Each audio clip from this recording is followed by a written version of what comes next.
为了集体荣誉。没有人愿意跑3000米。3000米意味着什么呢？意味着你必须像一头驴，不吃不喝，在400米跑道上熄灯瞎火地磨上7圈半。玉央在体育上头没有任何能力，和同学们比较起来，他做不到更高、更快和更强。玉央的身体矮墩墩的，很结实，死力气也许还有一把。不过明眼人一眼就看出来了，玉央是一个缺少锻炼的乡下姑娘，胳膊腿之间缺少必要的协调性和灵活性。和大部分乡下女同学一样，玉央没有任何特长，学习还行，别的都不怎么样，长得就更不怎么样了。这样的女同学还能指望班主任对她有什么印象呢？但是年轻的班主任是一个体育迷，十分计较竞技场上的一得一失。他在3000米的报名表上填上王玉央，其实也没有什么太大的指望，有早无早打一棒罢了。万一争到一个第6名，兴许还能在总分榜上添一分呢。王玉央再没有能力，为了823班的集体荣誉，他苦还是应该吃的，汗还是应该流的。同时被报上去的还有庞凤华。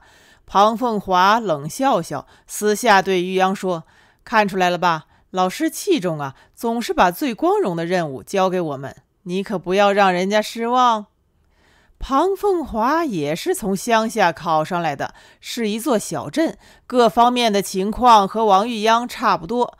但是庞凤华显然比王玉央有见识，老师一批评他，庞凤华的眼泪来得比小便还要利索，哗啦哗啦的，弄得你反过来要可怜他。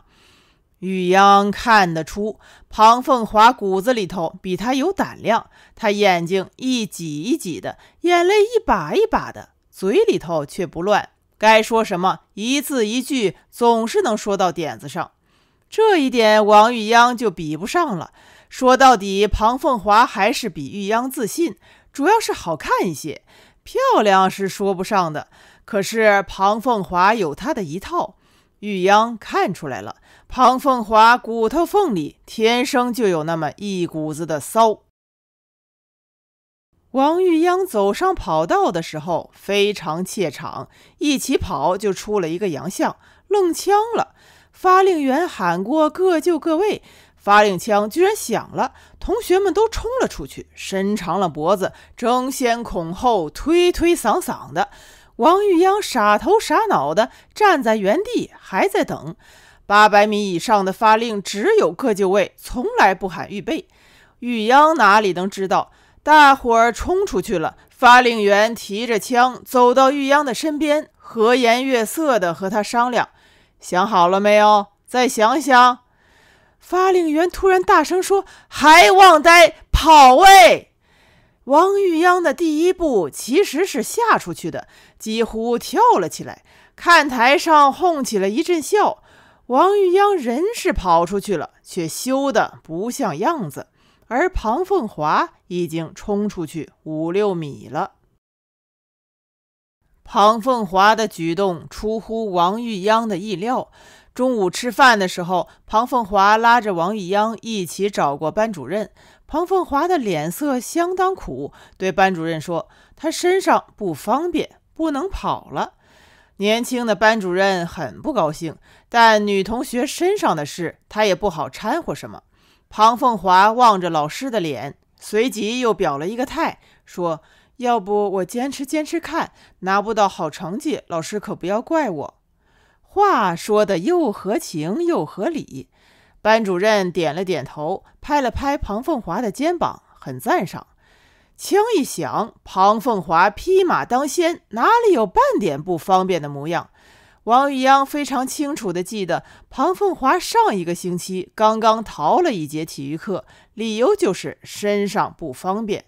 这个小婊子一个星期里头都不方便2回了，都成了自来水的龙头了。也真是好本事，太不要脸了。要是细细推算起来，王玉央的身体倒是在这2天就要倒霉了。吃中饭的时候，王玉央的下腹部已经有那么一点感觉，无端端的胀。不过王玉央绝不会说出口去，这样的事玉央开不了那个口。然而跑到第2圈的时候，王玉央发现庞凤华的不要脸还是值得。太难受了，呼吸不上来，又下不去，全憋在胸口，想死的心都有。还是人家庞凤华划算，十分风光的领跑了1圈半，已经软绵绵地趴在班主任的怀里了。玉央可是把这一切都看在了眼里。庞凤华在老师的怀里一点力气都没有，胳膊挂在班主任的脖子上，飘飘的，就跟献给老师的哈达似的。庞凤华的眼睛还闭上了，娇气得很，就差一只枕头了，都像是老师的亲骨肉了。这一刻，玉央还在跑道上死撑，人家庞凤华一定喝过糖开水，和班里的同学说说笑笑的了。